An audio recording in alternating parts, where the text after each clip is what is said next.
బొంబాయి పోతుండ్రి, హైదరాబాద్ పోతుండ్రి, ఎక్కడో పోయి ఆలు మొగలు పోయి పని చేసుకొని బతకడానికి పోతుండ్రా లేదమ్మా? మీకు పెద్దలో తెలుసు పోతుండ్రు కదా. పిల్లలు పెద్ద మనుషులు తల్లిదండ్రి పిల్లలు ఊర్లో ఉంటే ఆలు మొగలు పొట్ట చేత పట్టుకొని ఊర్లలోకి ఎక్కడికో బాంబాయికో మహారాష్ట్రకి ఎక్కడికో పని చేసుకుంటుండ్రు. అప్పుడు ఎవరు పోయినరా? అట్లా ఎవరైనా పోయినరా?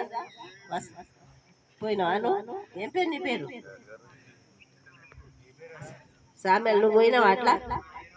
హైదరాబాద్ పోయినావు. అప్పుడు ఎట్లుండే నీ పరిస్థితి చెప్పు. ఆడ చెప్పు, బాధ ఉంటుండేనా లేదా?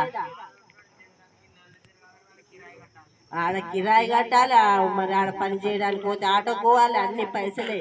చేసిన పని అంతా కష్టమంతా వాళ్ళకే పెట్టాలి, ఆ కిరాయికి పెట్టాలి, ఆ ఆటోల వాళ్ళకి పెట్టాలి. మరి ఇంటికి ఏం పంపించకుండా ఈడ తల్లిదండ్రులు ఉపాసము, పిల్లలు ఉపాసము.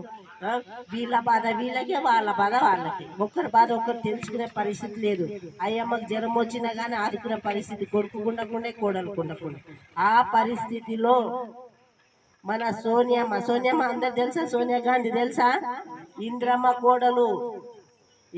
కోడలు ఏం ఆలోచన చేసిందంటే ప్రతి మనిషి కూడా గూట్లో ఉంటే అది వేరే ఉంటది, మరి ఎక్కడికో పోతే పక్షుల్లాగా పోతే మరి ఎంత బాధ ఉంటది. ఆ పక్షికి ఎట్లుంటది? ఇప్పుడు ఈడ గూడు కట్టుకొని ఉంటే పక్షి ఈడ సంతోషంగా ఉంటది చెట్టుకి.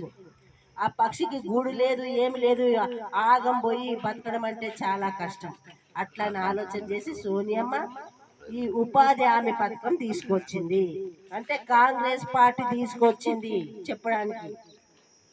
అర్థమైందమ్మా మీ అందరికీ? ఈ పని చేసిందంటే సోనియమ్మ, కాంగ్రెస్ పార్టీ.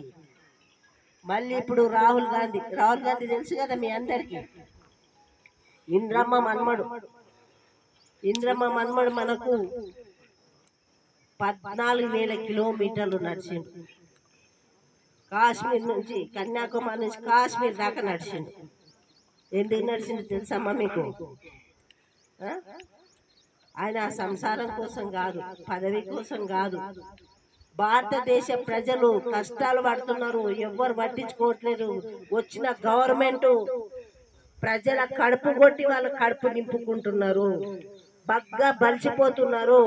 కోట్లు ఎత్తిపోయారు ఈరోజు పార్టీలో ఉండి, కానీ ప్రజలకు చేస్తలేరని ఆలోచన చేసి మీ కష్టాలు సుఖాలు తెలుసుకోవాలని నడుచుకుంటూ కళ్ళతో చూసి చెవులతో విని అన్ని కూడా ఆలోచన చేసిన వ్యక్తి రాహుల్ గాంధీ. పార్టీ కోసం ఎవరైనా చచ్చిపోయినారామా? ఈ బీఆర్ఎస్ బీజేపీ పార్టీలు ఎవరైనా చచ్చిపోయినా చెప్పండి.